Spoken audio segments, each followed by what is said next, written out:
Welcome to the Culture FC podcast with me, Dan Cancian and Emmet Gates. Today we're going to be talking about Hernan Crespo turning 50, one of the greatest strikers in Serie A. But before we go any further, if you're wondering why our usual host, David Ferrini, is not here, let me explain you. He is off to Australia on holiday, and to follow, Emmet, you may know this, his greatest passion, which is rugby league. So, David, if you're watching us from somewhere, enjoy the NRL, mate. We all know it's your favorite sport. Now, back to Crespo we go. So, Emmet, you wrote a piece on Destination.calcio about Hernan Crespo's 5 most important goals in Serie A. Yeah. It's probably one of the greatest strikers we've seen in Italian football, in world football. And his journey in Italy began all the way back in 1996 when he joined Parma. This Parma side. Actually wasn't this kid, but we'll get away with it for today. So take it away. Parma. Crespo Parma. Yeah, I mean, he joined in the summer of 1986. He had just scored twice in the Copa Libertadores final for River Plate against America de Cali of Colombia. And he went to the 96 Summer Olympics with Argentina. And if memory serves, Argentina lost in the final to Nigeria. Nigeria 3-2 and Juan Cucano's Nigeria. And JJ Akacha and the lads. What a team and what a shirt. Oh, that's a classic shirt. So he signs for Parma that summer off the back of winning the Libertadores, getting to the final of the Olympics. And I think Crespo, he was 21 at that stage. And obviously he's coming into the big time environment of Serie A, obviously the greatest league in the world at that point, the most difficult league in the world at that point. And it took him a while to get going. And obviously Parma had finished the previous season. It was Nevio Scala's last season.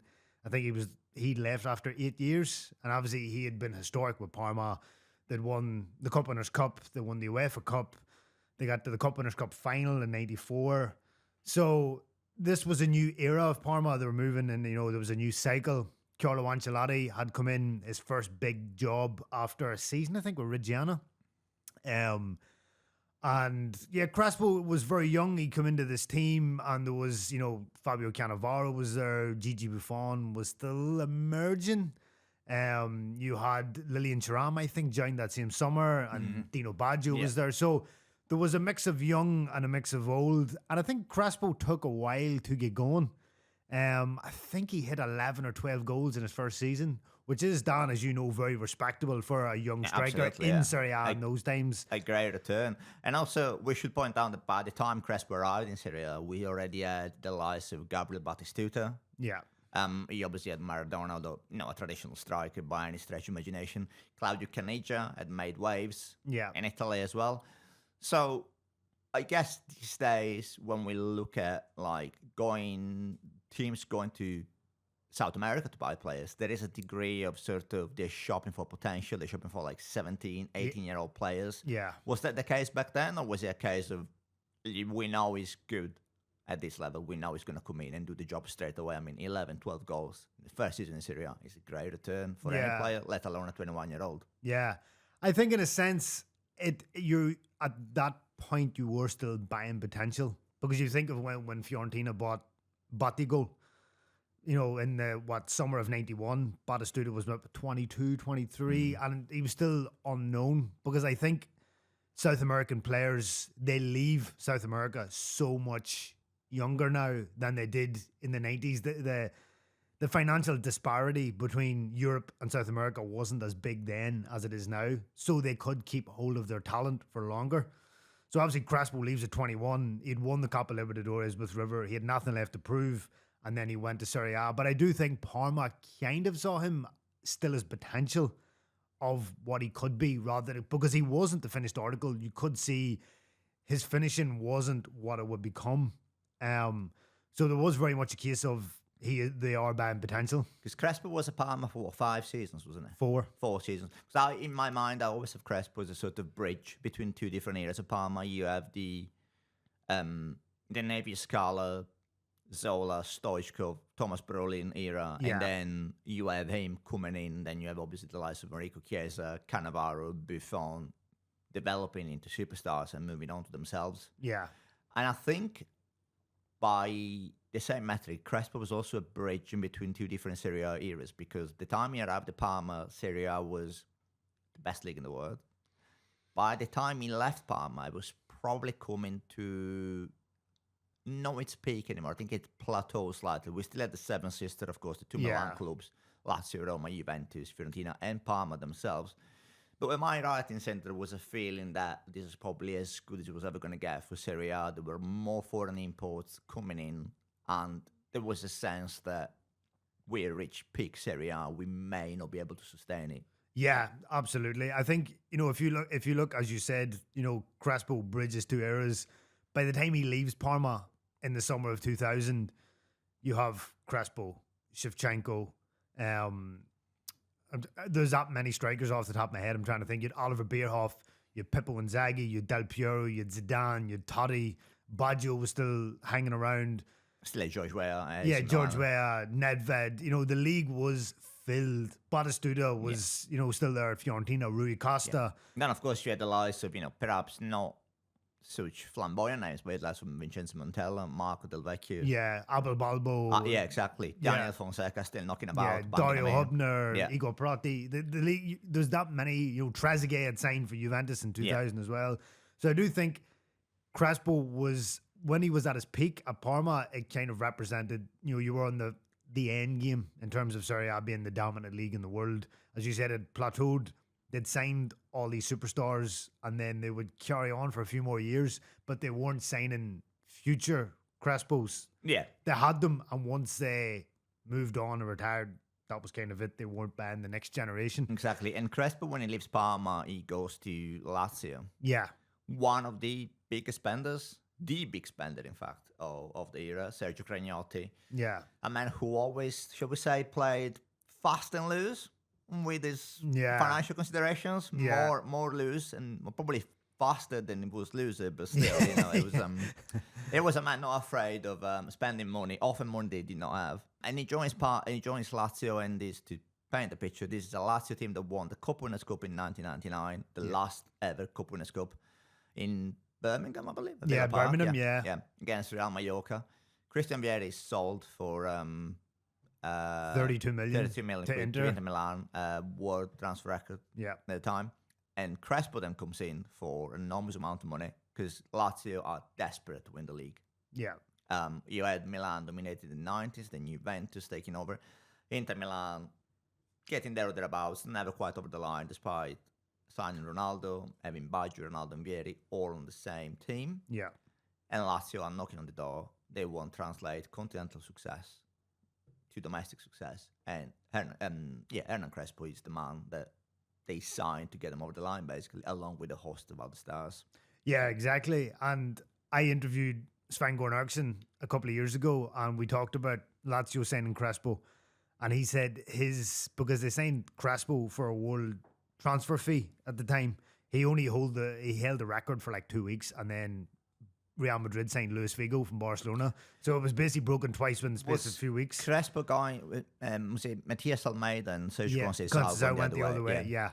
And basically Sven told me that the aim was they signed Crespo and Claudio Lopez from Valencia, and the aim was to win the Champions League because they'd won the Scudetto, they'd won the Cup Winners' Cup, they won the Coppa Italia. Like, right, the next stage is to try and do well in the Champions League. So they signed Crespo, and Matias Almeida and Conceição went the other way. And Crespo basically started the season very slow. And Sven told me the story that he had talked to Crespo and he's like, Hernan, you scored 3 or 4 goals and it's, November, what's going on? He's like, mister, tranquilo. He's like, second half of the season, I'll come good. I always come good in the second half of the season. And sure enough, he ends up winning the Capo Cannoniere with 26 goals. And he had 4 goals by Christmas and 22 come in the second half of the season. Yeah, well, Lazio did come good in the second half of the season. Yeah, but the problem was Roma and Juve, and in that era of Serie A, if you have a couple of defeats under your belt by Christmas, you're struggling. The competitiveness was so high, you had to be good from day one. So Lazio were playing catch up, and then Sven had left. He had left for the England job in like the February, but Yeah, Crespo, in that season, Crespo scored goals for fun. He scored 26, I believe, in Serie A. He scored 2 or 3 more in the Champions League. But he didn't feel the pressure of being, for a couple of weeks anyway, the world record transfer holder. He just was there to score goals, and he did score goals, and that was a great Lazio side. I do think, if you look at that Lazio side on paper, they're one of the best sides to never retain the title. You think you had Peruzzi in goal, you had Nesta, Mihailovic at the back, you had Nedved, Veron, Simeone in midfield, you had Crespo, Lopez, Marcelo Salas up front. Ridiculous team. Of course, in case viewers may not know this, but Lazio had won the league in 2000, and what I was trying to suggest earlier was that they obviously wanted Scudetto, but they wanted to become a juggernaut in Italy. They wanted to replicate the Juventus of the mid 90s, the Milan of the early 90s. It wasn't just a case of win the league once and move on. Like, we want to dominate this. And as you said, they had all the talent to do it, but they never quite managed to do it because Roma ended up, and with Batistuta actually, ended up pipping them to the league title in 2001. And they never actually quite managed to get over the line in Europe either because their best year was the season before Crespo arrived. They got the quarter-final against Valencia in 2000, and they were demolished. And even Sven told me, he said, to this day, I don't know what I did wrong. Valencia just outrun us, outthought us.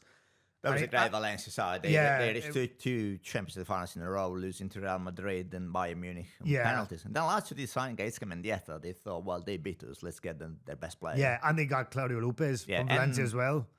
Farinos went to Inter, didn't he? Yeah, and Kelly Gonzalez went to Inter as well. That's right. But a couple of years after. But so Lazio never quite did it. And then it got to a stage where, so the second season was even more disappointing. Crespo got 13 goals, 15 goals.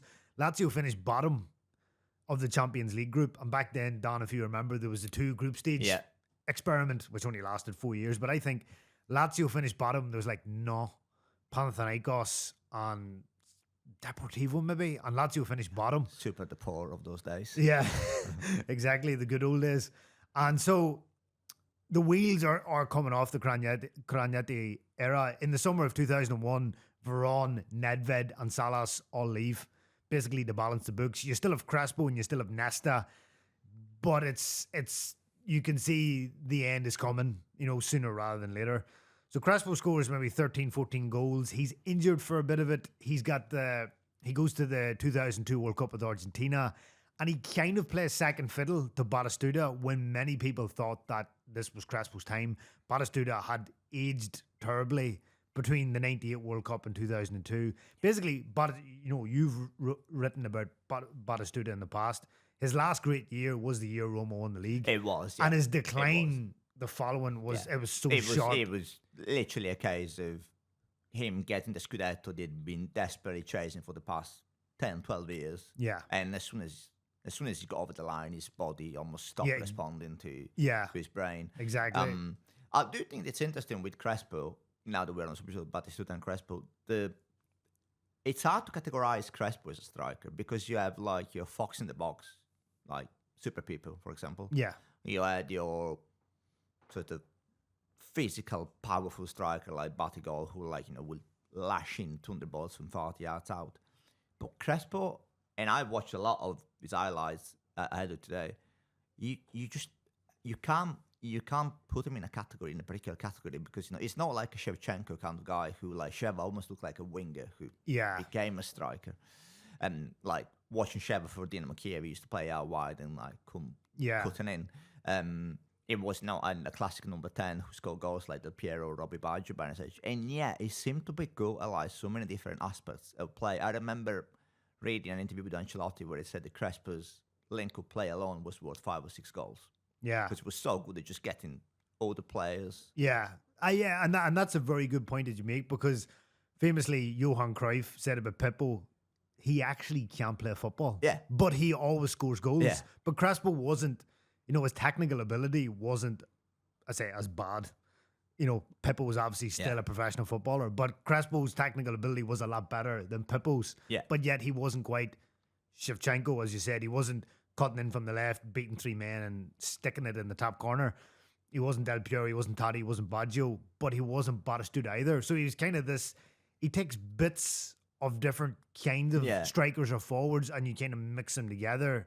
And he was a silky footballer. Like his goals were, I say classy would be the best way to describe him. Yeah, I mean, anyone who's seen his goal against Liverpool in the Champions League final in 2005, that touch in itself, there's like a documentary of its own.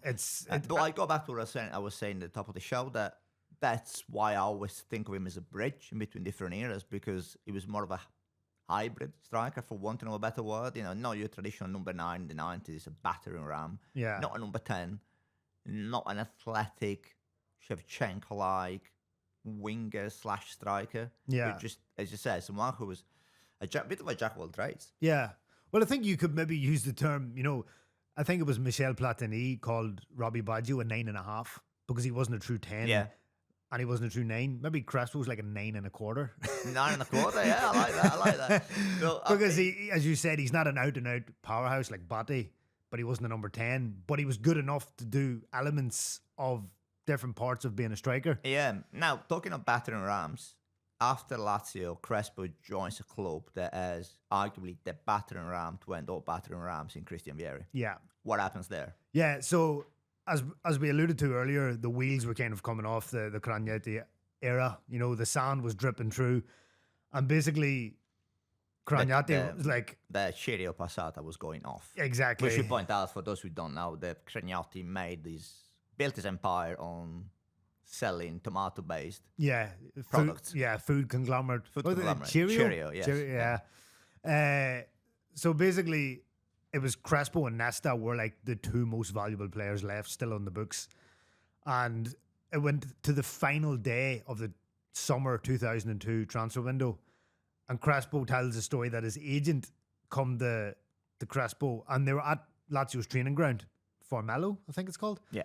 And he basically said, right, Hernan, Real Madrid want Ronaldo. If Ronaldo goes to Madrid, you'll go to Inter. But if Ronaldo stays at Inter, you'll go to Madrid. So Crespo then has training, doesn't know his future, doesn't know if he's going to the Spanish capital or if he's going to Milan. And he's in the Italian capital, so he doesn't know. Nesta gets told that he's going to Milan and he's in tears. He's broken down because he's a Lazio boy. Yeah. He's a club captain, talisman. And then the word comes true that Ronaldo is going to Madrid because essentially Ronaldo gives Massimo Moratti, Inter's president, an ultimatum. Either I go or Hector Cooper, Inter's manager, goes because Ronaldo and Hector Cooper did not get along. This is Inter, again, to set the stage, this is the Inter side that lost the league on the final day. Yeah. Against Lazio, actually. Yeah, exactly. Yeah, Crespo's Lazio. Yeah. 4-2. Leading 1-0, then leading 2-1. Yeah. They lose 4-2. Juventus pipped them to the title by winning 2-0 in Udine.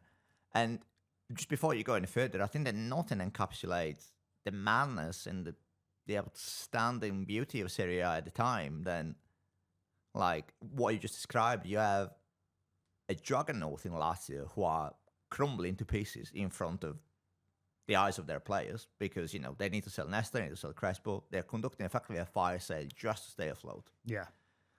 And then you have the likes of Inter Milan thinking, should we keep Ronaldo? Should we sign Crespo? I mean, I know that we talk a lot about how Italian football has fallen in our times now, and yes, they are no longer shopping on the high street. Yeah. But this wasn't them just shopping on the high street. This was them going down the high street, buying each individual shop, and then shopping inside them. Exactly. Yeah. It's just mind-blowing. Yeah. Exactly. If to the younger viewer, the younger listener listening to this, they probably think, I wish I could have been alive to see Serie A at that. Imagine what Twitter would have been like.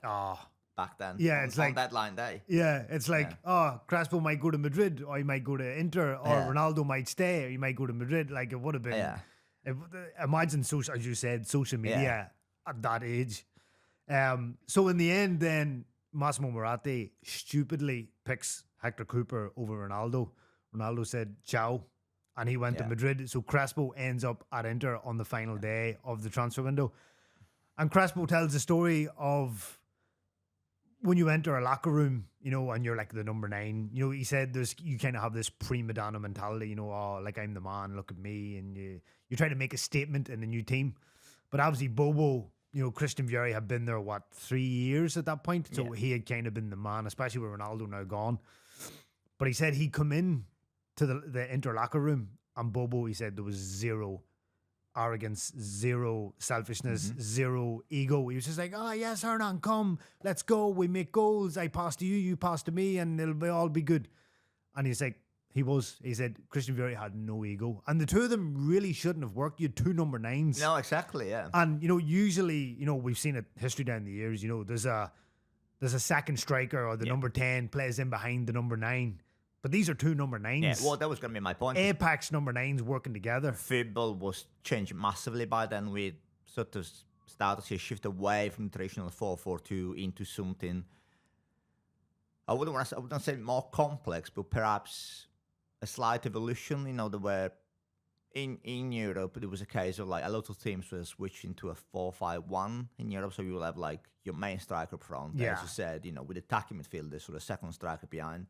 And at Inter, as you said, you had Vieri and Crespo. Do you think that there was an element of like a bit of Galacticus in the sense of Moratti, spending lavishly, and you don't want to see Crespo or Recoba on the bench or Vieri on the bench. You sign. I always had the feeling that like it was a case of, look, here's the players, here's the money. Get them out there and play. It was a kind of like a bit of like Harlem Globetrotter feel. Yeah, and that was always the case for Moratti at Inter. He had a weakness for forwards, creative forwards, and there was a serious imbalance, which is why Inter never won anything really until Mancini and Calciopoli kind of fast tracked it. But if you think of Inter a couple of years ago, that Vieri, that Ronaldo, that Baggio, that Recoba, that Mutu, that Zamorano, and then the Robbie Keane, like. How many forwards or attackers do you need? When your midfielders behind them are Clara and Seedorf. Exactly. And Andrea Pirlo was, sort of moved on quite quickly, as was said, for that matter. But no, exactly, like there was it wasn't a very balanced side. No, he loved attackers, and his weakness was attackers. So he was constantly signing forwards. But on paper, Ronaldo or Crespo and Vieri shouldn't have worked, as we alluded to, 2 number 9s. But actually, Inter get to the Champions League semi-final, where they lose. Well, technically they didn't lose to Milan, but they lost on away goals, even though they weren't actually defeated in either game. And they finished second in Serie A behind Juve, but it wasn't really a title contest in the way it was the year previously. Crespo turns into Mr. Champions League. He had 9 goals in 12 games from the second group stage.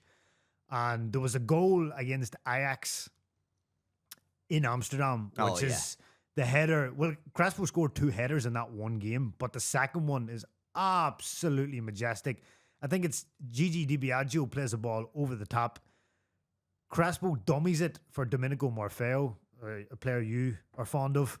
Morfeo hits it to Vieri, and then Crespo volleys it diagonally into Vieri's path. Vieri runs onto it, crosses it, and Crespo leaps like the proverbial salmon out of water. The hang time is Cristiano Ronaldo-esque. Yeah.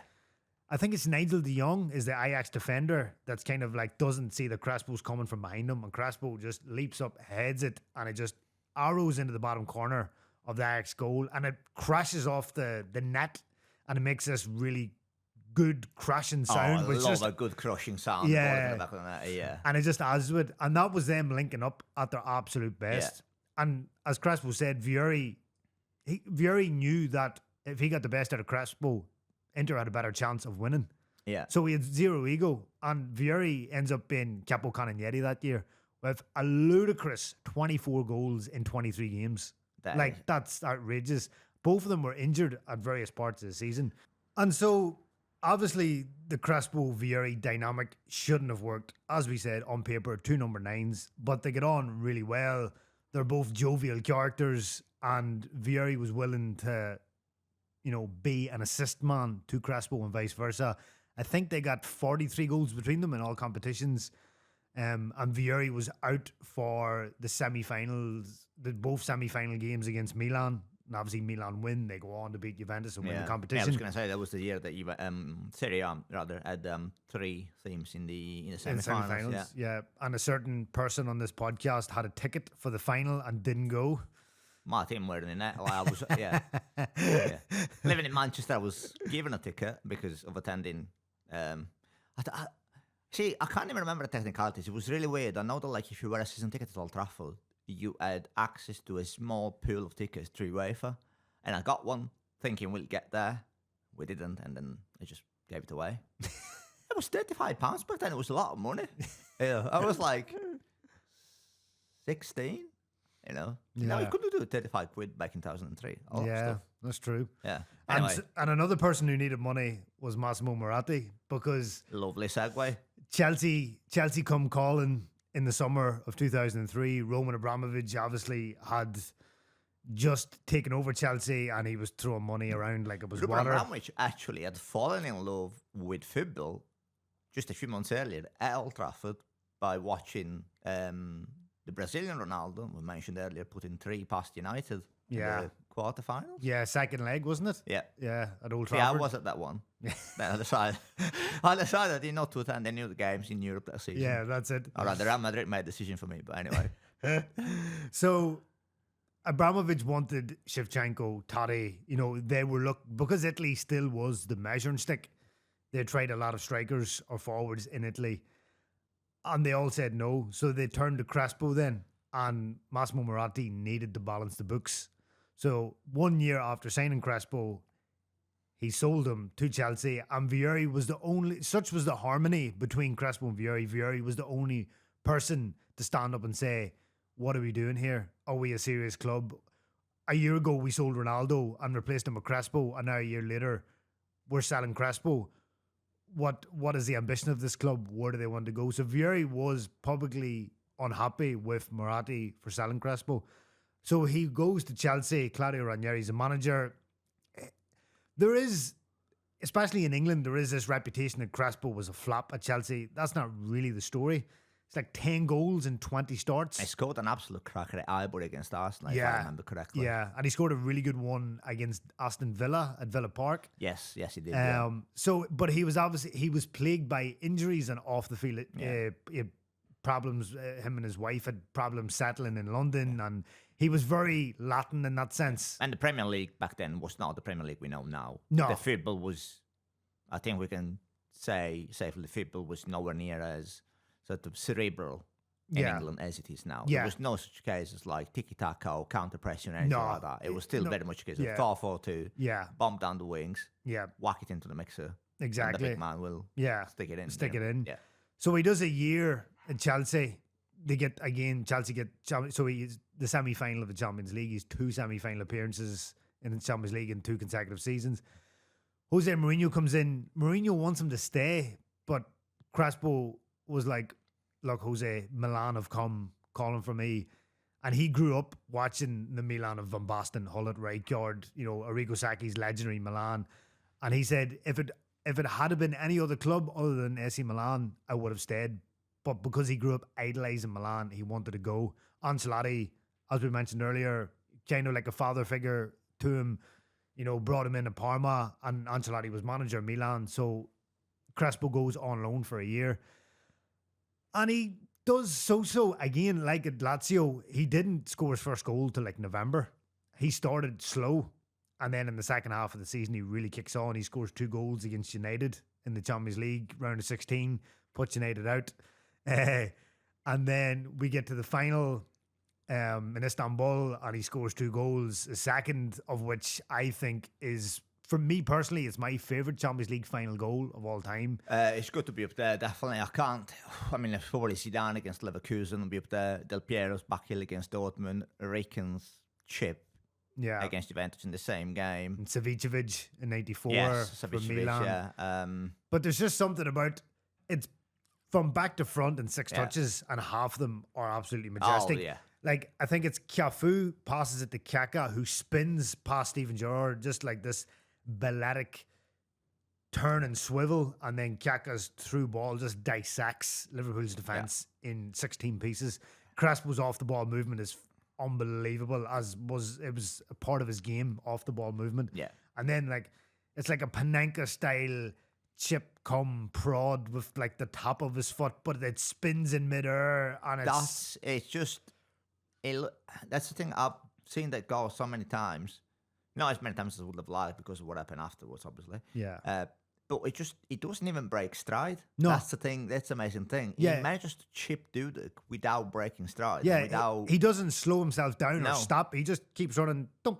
Yeah. It's absolutely glorious. It's a phenomenal finish. And Yeah, I think as Jimmy Carragher described it, it was sheer football and brutality of what what he said about that first half.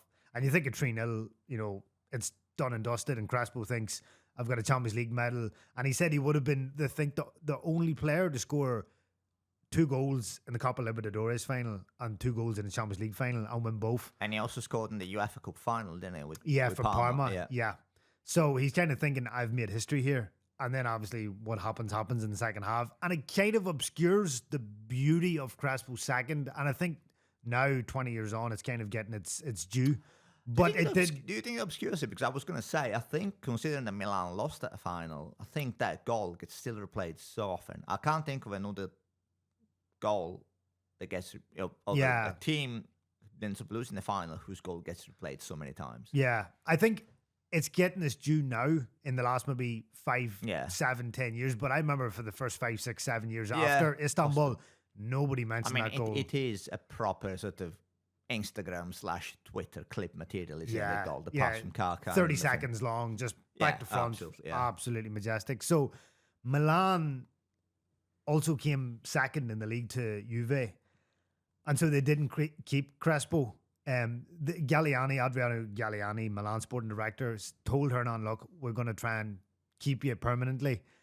But in the meantime, they had, coincidentally, signed Bobo Vieri from Inter, because Bobo had left Inter basically after 6 years, and he was pissed off at Inter because Inter had hired a private investigator to follow his private affairs, and Vieri found this out and he took Inter to court and whatever. So Vieri had left Inter and Milan had signed him, and he joined Milan just to kind of get back at Moratti, who he had a love-hate relationship with.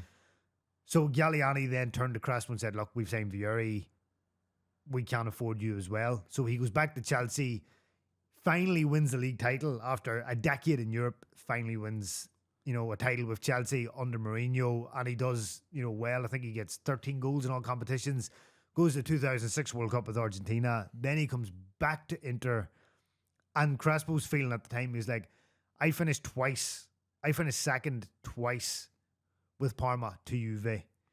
I finished second again with Inter. He was like, I needed to go back to Italy to win the title.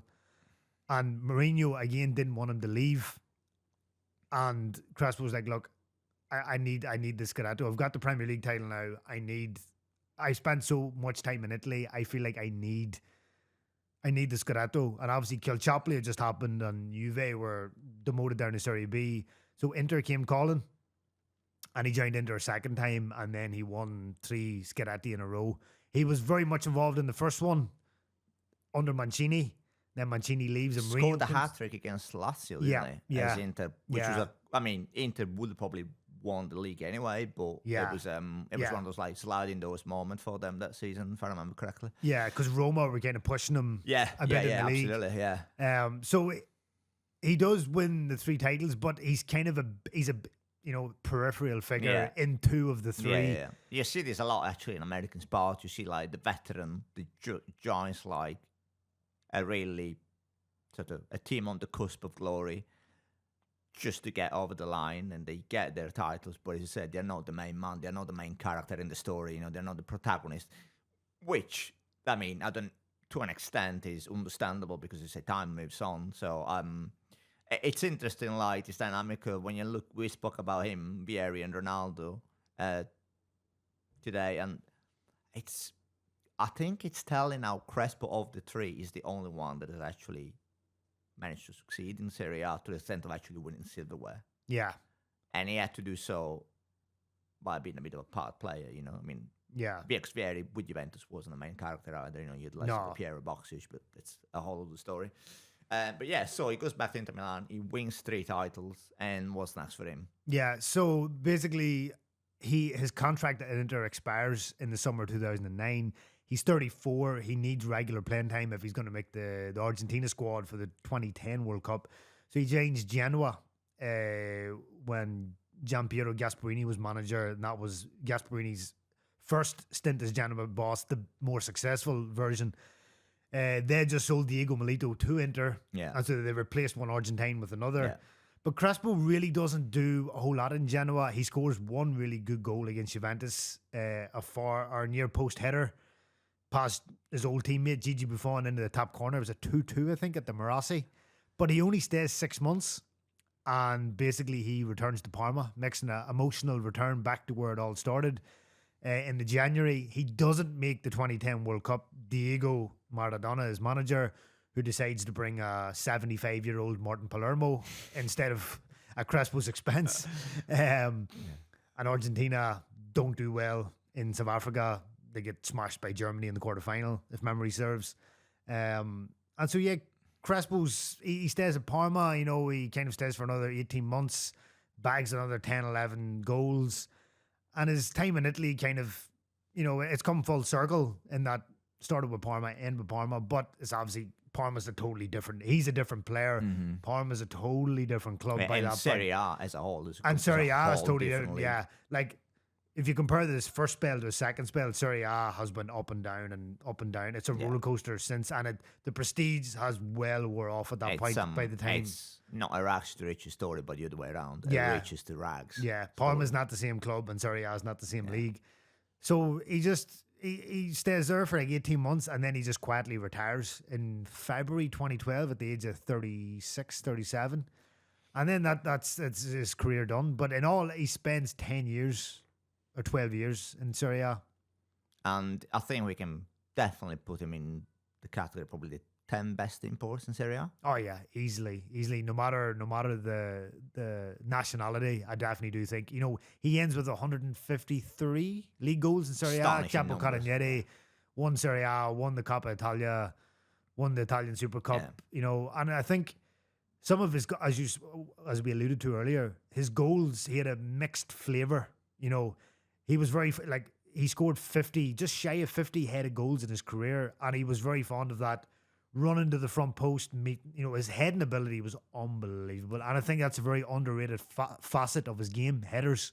Oh, absolutely. Yeah. When I was going through his collection for that article, the amount of goals where he ran to the front post and headed it in, just using the pace of the ball, just to Yeah, you can picture it now. Yeah. As you said, cutting across and just heading in the far post. The back heels, he was, that where you run and the ball slides across and you kind of hit it with the instep, but you run over it and you use your instep, but it's a back heel. He scored 5 or 6 of them, and he just had a different variety of goal. He could score bicycle kicks, volleys, tap-ins. He just had so much to his game, but I do think he is slightly underrated in the pantheon of great number 9s. We all think, me and you especially, we think of Batistuta, Ronaldo, Shevchenko. Crespo is maybe, when you're thinking of strikers off the top of your head, he's maybe 4th or 5th on the list. But he definitely deserved. But that speaks to the level of strikers of the time. It speaks to the enormous level, the enormous quality of the Serie A at the time. I think that we can leave it there. Happy birthday, Hernan. Hope you enjoyed your 50th. Here's to 50 more. And get involved. Let us know in the comments whether Emmet has missed any goals or which one is your favorite Hernan Crespo goal.